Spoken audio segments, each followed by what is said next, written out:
Hey there, welcome back to another video. This time around, it is my review of the 2000 slasher sequel, Scream 3. Now, I don't feel that this is the ultimate Scream, like the New York Times said in their review. I think that's a bit much. I think this sequel is not that good. But at the same time, I don't think this is ultimately the most disappointing entry in the series either.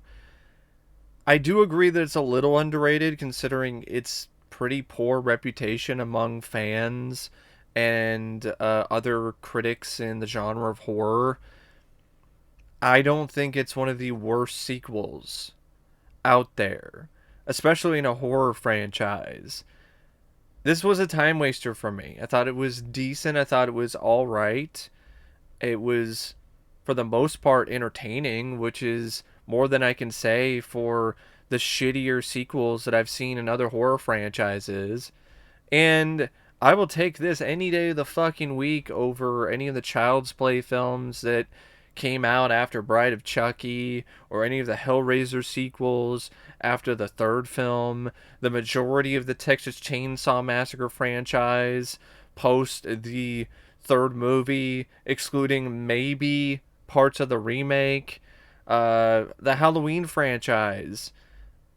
This is better than Halloween 5 or Curse of Michael Myers or the Rob Zombie Halloween remakes, and I would honestly take this over the 2018 Halloween. So I don't think this is really as bad as some people make it out to be. But at the same time, I can understand why people aren't that enthusiastic about it, and I can see why some people aren't really big fans of it. But I don't understand why this is considered to be like one of the shittiest and one of the worst sequels in horror franchise history or just in horror franchises in general. I think that's a bit much.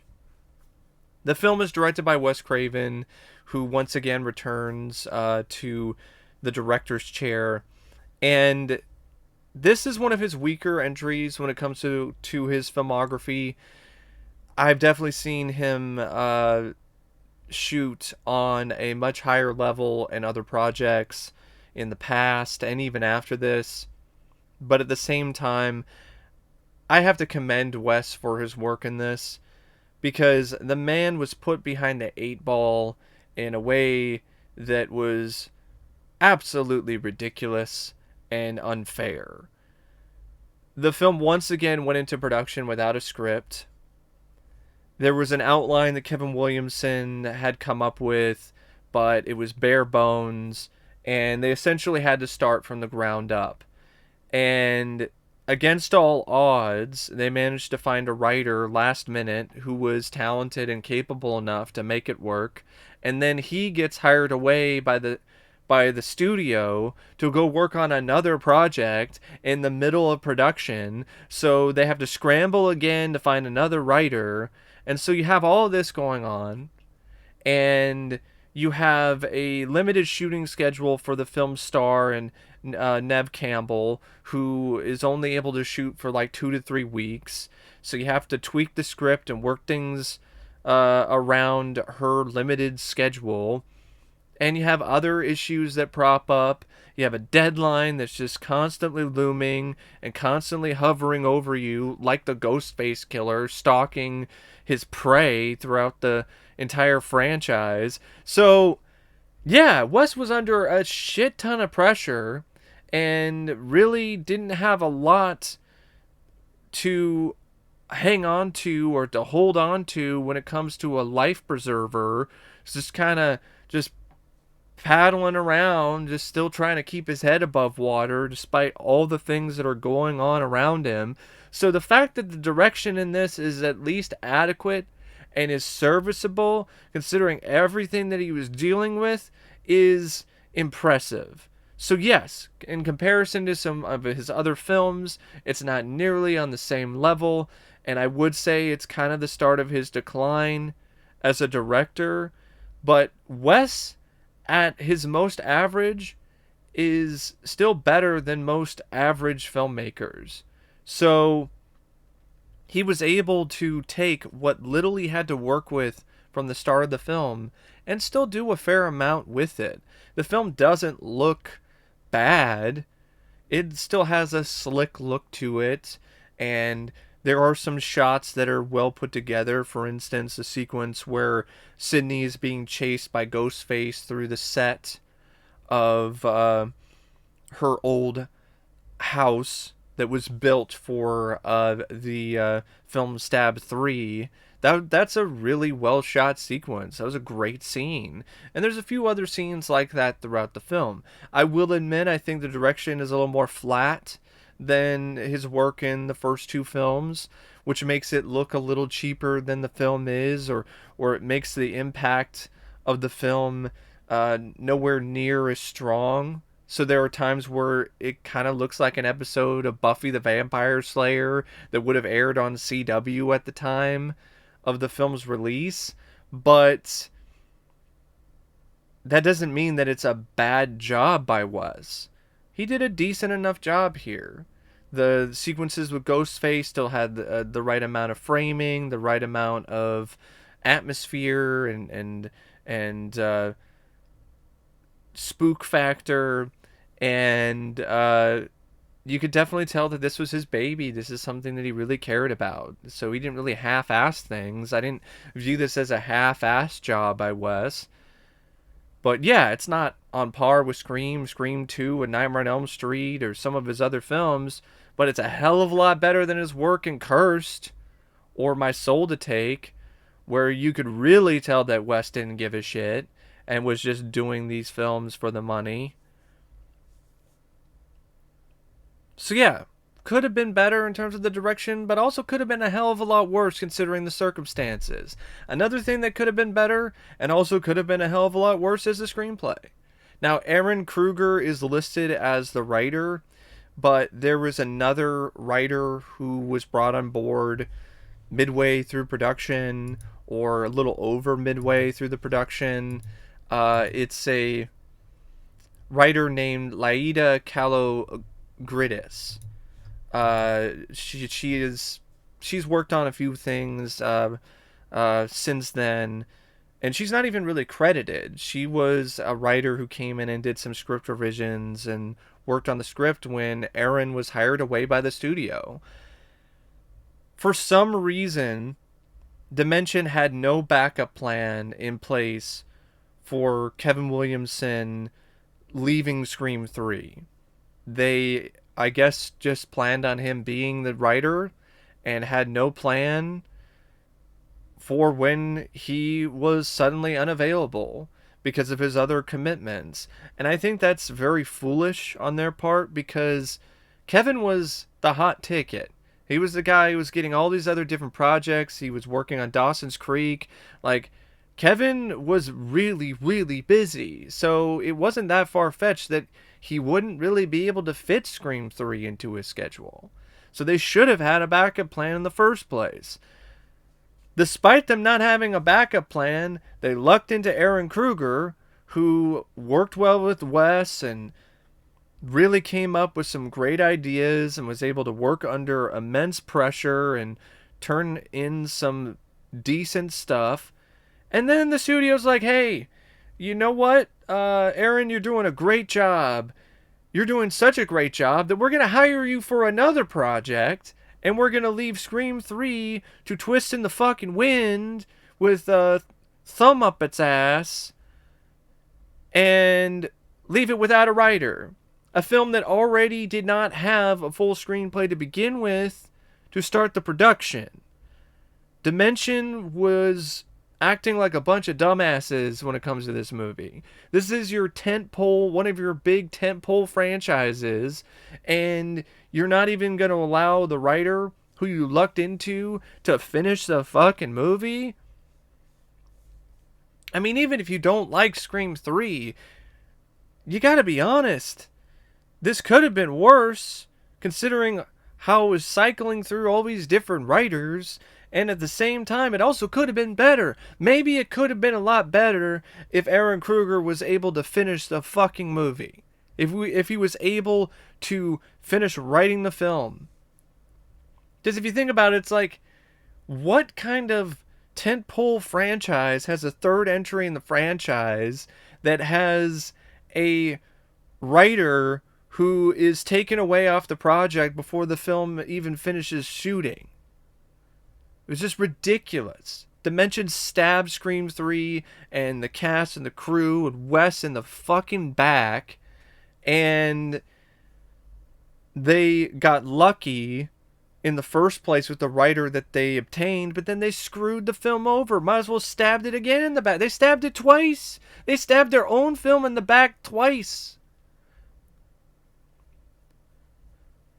So, now that I'm done with that little rant, the script has a great concept. Aaron came up with a really cool idea of having the film take place in Hollywood, moving things away from Woodsboro, and having it focus on the cast of Stab 3, who are now the focus of the new Ghostface killer, who wants to kill the actors who are portraying the real life characters from Scream, from the first film that inspired this franchise within a franchise.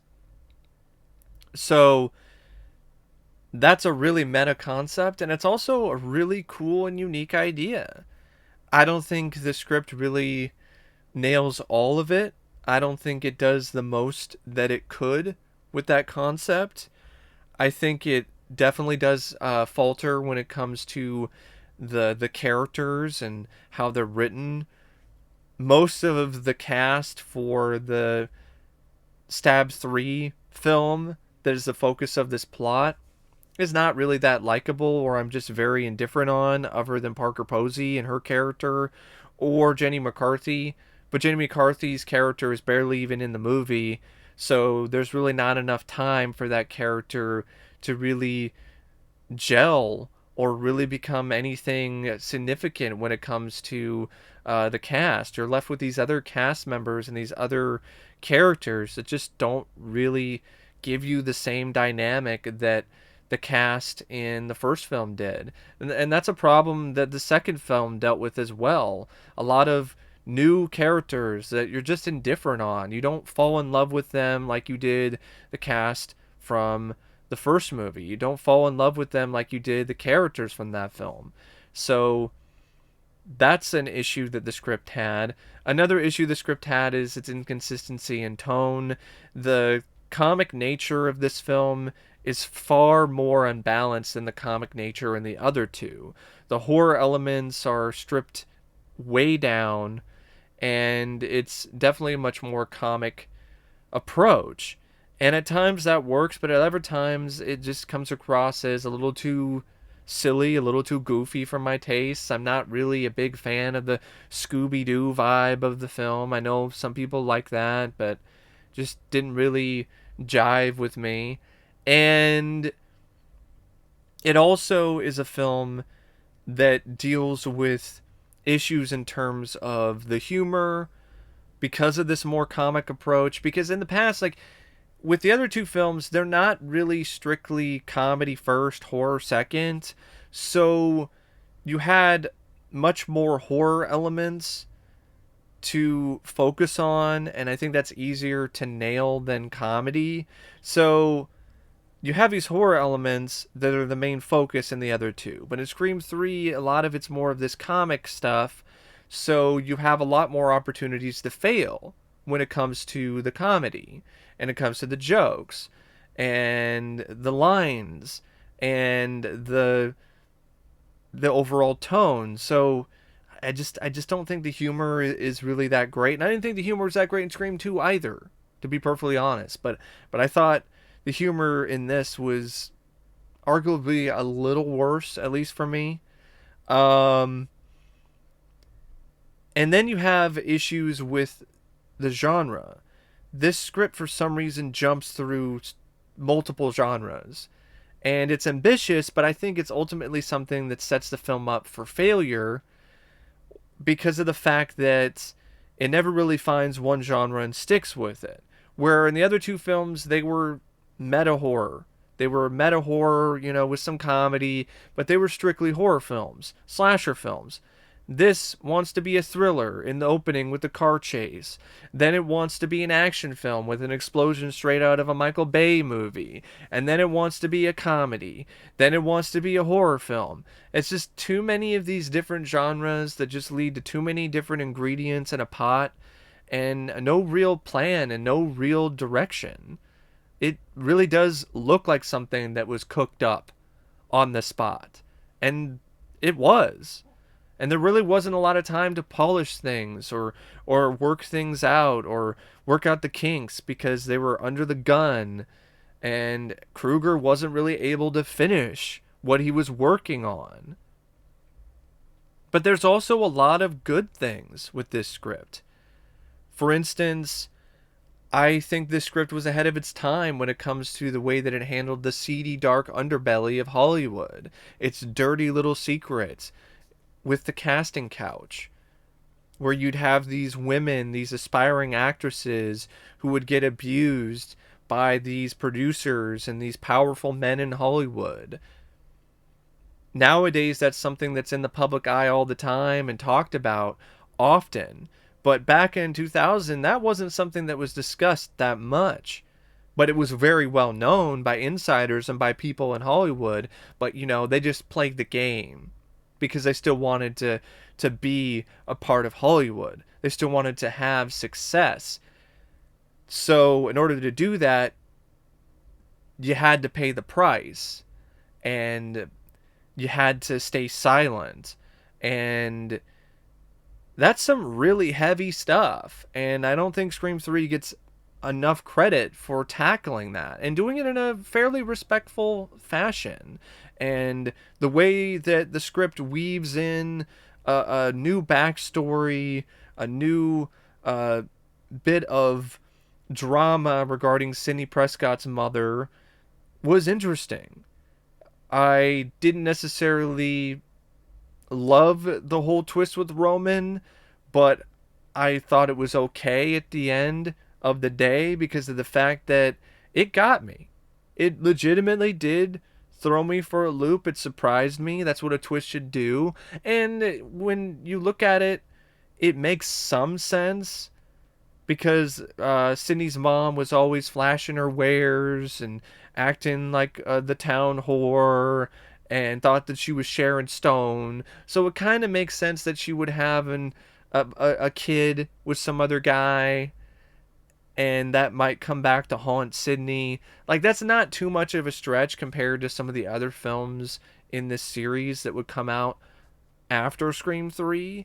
So, yeah, the twist it's kind of dumb because it's the whole, like, oh, some long-lost half-brother.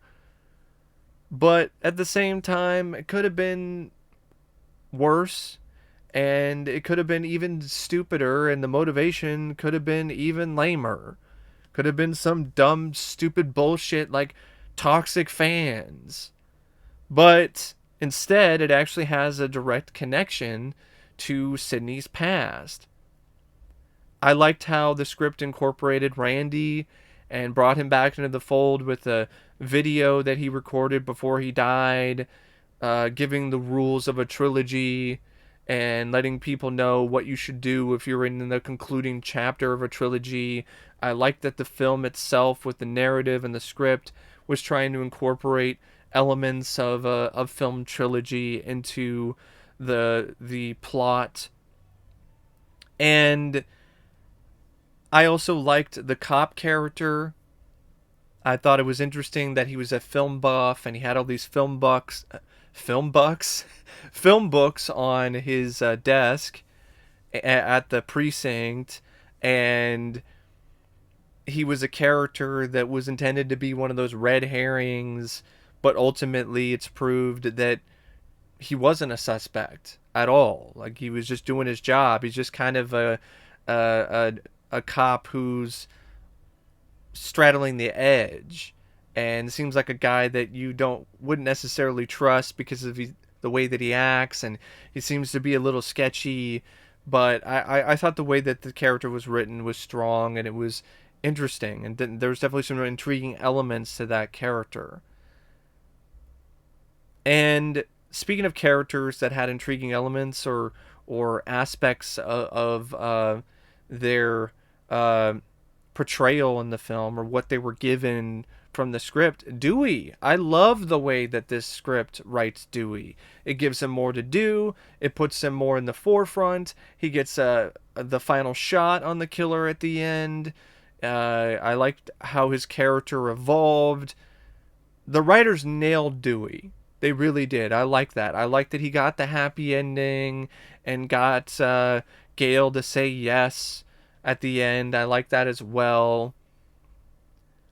But with the other two main characters of the big three, I don't think the writing was as strong because it just felt like the writers took the lazy route and just pressed the reset button.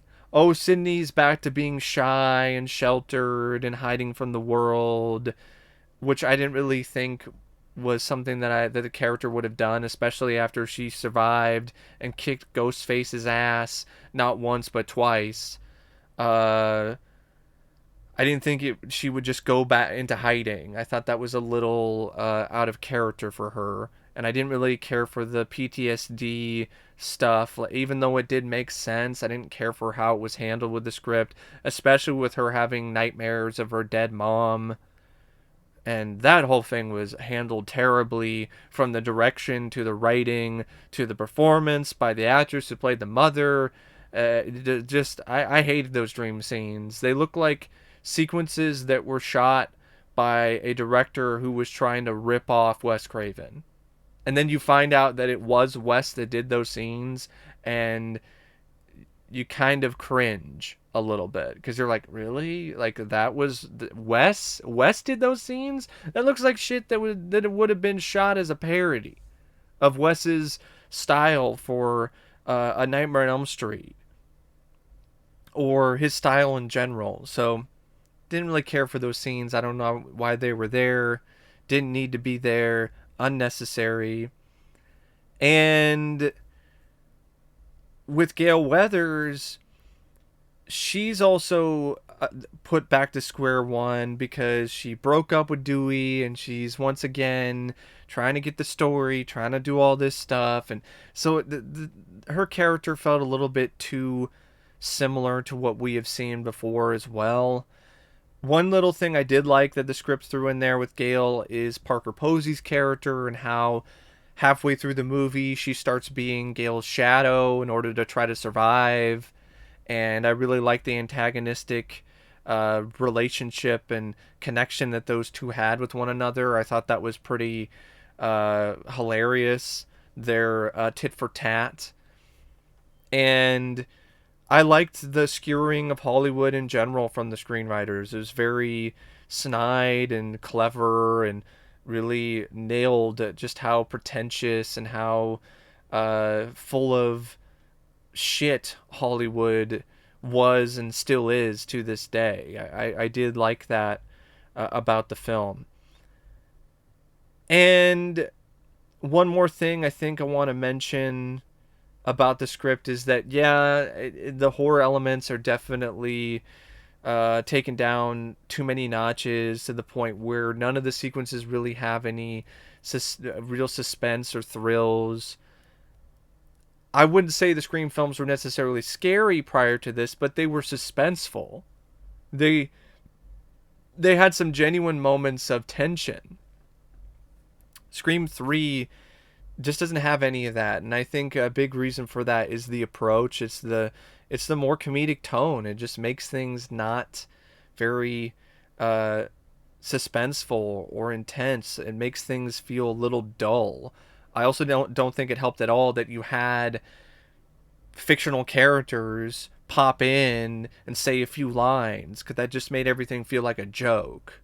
And that was another thing I didn't like about the script, is having that sequence where Jay and Silent Bob showed up out of nowhere and started doing their shtick. It's like, I like Jay and Silent Bob, but that would be like if Cheech and Chong showed up and did a few lines, or Beavis and Butthead. That's way too meta, or way too over the top for the franchise at this point. it just makes everything come across as a parody and makes it very hard to take seriously. And the film just stopped to a halt for me when those two showed up. I was like, yeah, it's fun to see them, but not in this context. Like, what the fuck are they doing here? I think the Scream films work the best when there's a better balance of horror and comedy when it comes to the screenplay.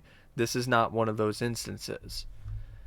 The cast, it's solid once again. I mean, the main three deliver really good performances for the most part. I would say David Arquette, he's the one that stands out the most though. I really loved his take on Dewey in this film. He was a genuine badass. He was cool. The only thing missing was the Broken Arrow music. Would have loved to have heard that again in Scream 3, especially in the scenes when he was kicking ass.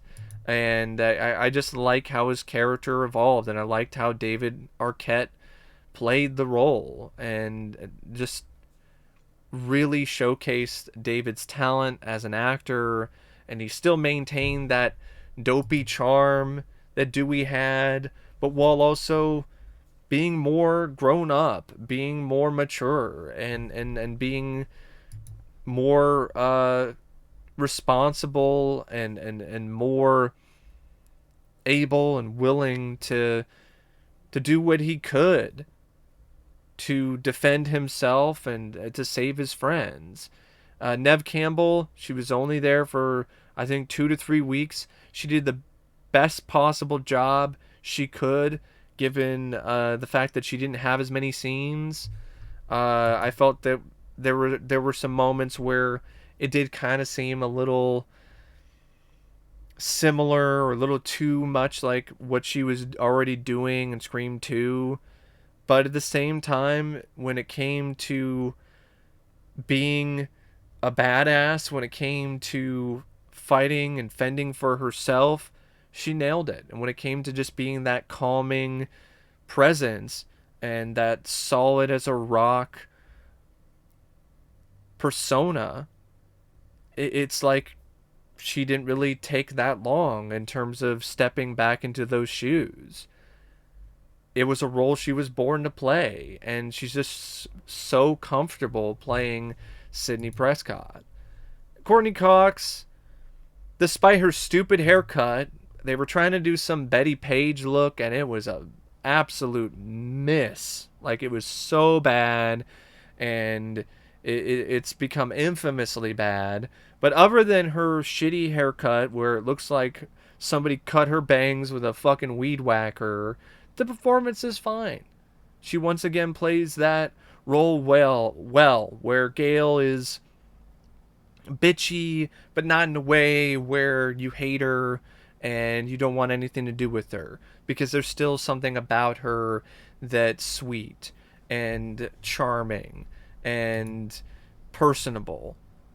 And some newcomers to the cast I also liked seeing, like Patrick Dempsey. I thought he did a great job as Mark Kincaid, this cop who may or may not be the killer.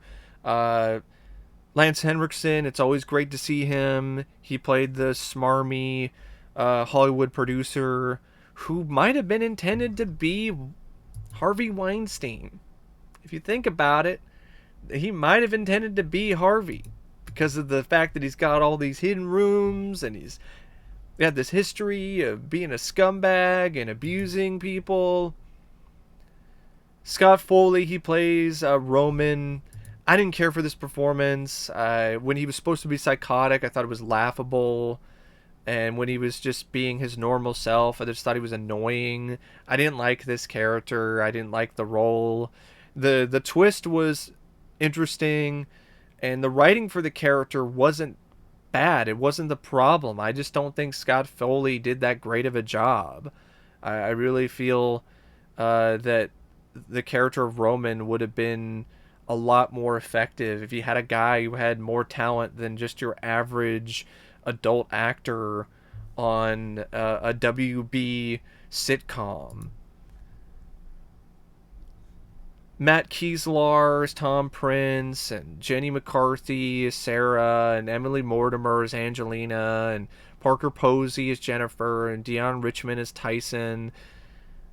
They were serviceable as a whole. I would say Parker Posey is the one that stood out the most as Jennifer, because of the scenes that she had with Courtney Cox. Matt Keeslar did nothing for me. Deon Richmond did nothing for me. Just the definite equivalent of wet cardboard. Nothing characters, nothing performances. Did not give a shit whether they lived or died. Jenny McCarthy was hot and perky and fun like she always is. That's why it was a disappointment that she died so early in the movie. Especially when we're subjected to the abysmal acting talents of Emily Mortimer, who played Angelina Tyler. Just absolutely awful. I did not care for that performance at all. And you have Kelly Rutherford, who played Christine Hamilton, Cotton's girlfriend in the beginning, who gets killed. Liev Schreiber, my bad, my apologies, plays Cotton Weary. He plays the smarmy douchebag well. The guy's a douche. Total douchebag. 100% douchebag. And that's what he was asked to do. And he definitely excelled at it. Patrick Warburton played a bodyguard for Parker Posey's character, Jennifer. He held his own fine. Had some fun little moments. Josh Pius, he played the partner of Patrick Dempsey's character, Kincaid.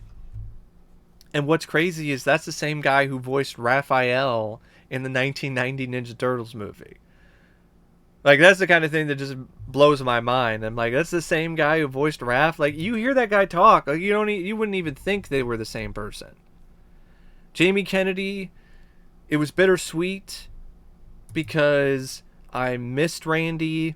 It was a mistake to kill him off in Scream 2, and his scenes here just proved that tenfold, because the film is improved by his presence, and it just proves that he never should have been killed off. So yeah, it's bittersweet because of the fact that, yeah, he did a really good job for the few scenes that he was in, but you just have this bitter taste in your mouth because you're like, damn, we could have had more of that. Can you imagine this kind of film that's taking place in Hollywood, with the actors in Stab 3 being stalked and killed by Ghostface? Can you imagine the interactions that Jamie Kennedy's character Randy could have had with the cinematic version of Randy in the Stab franchise? That could have been gold.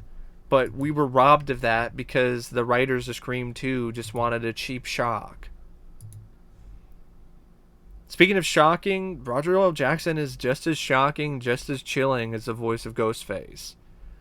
And it was fun to see some cameos, too, by other actors.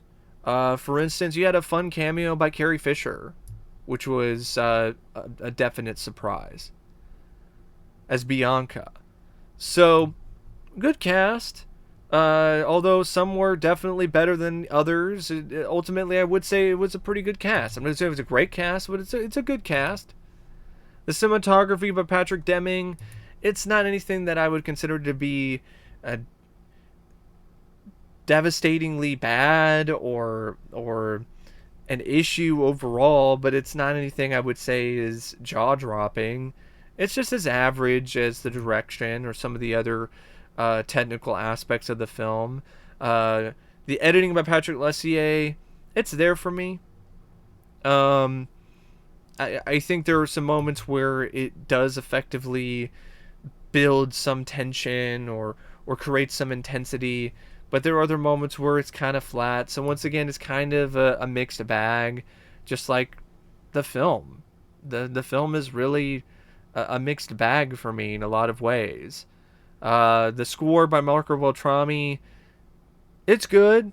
I would say since this is at a point in his career where he had more films, he had more experience within the horror genre, he was able to find his niche, he was able to really work with his strengths more and lessen his weaknesses.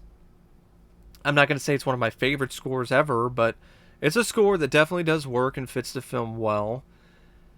And the movie, I think it was paced a little slow because it was 117 minutes, and there were some moments where I just wasn't as engaged with the story, especially when they were trying to do the red herring stuff for the third time. Um, and also, there was some stuff that I just didn't buy into and kind of hurt my immersion and also hurt the pacing a little bit because I'm thinking about other things. I don't think the sci-fi element of having the recorder be able to imitate the voices of these other people worked because it just made things really hard to take in terms of the story. It just made things feel like it was just utter fantasy, and it just felt like they were jumping the shark a little bit when it comes to the plausibility of the plot and what was going on in the franchise. And I just feel when the film strays away from the big three and focuses on anyone other than Kincaid, it just falls apart because I just don't really get into the new cast, and they just don't draw me in.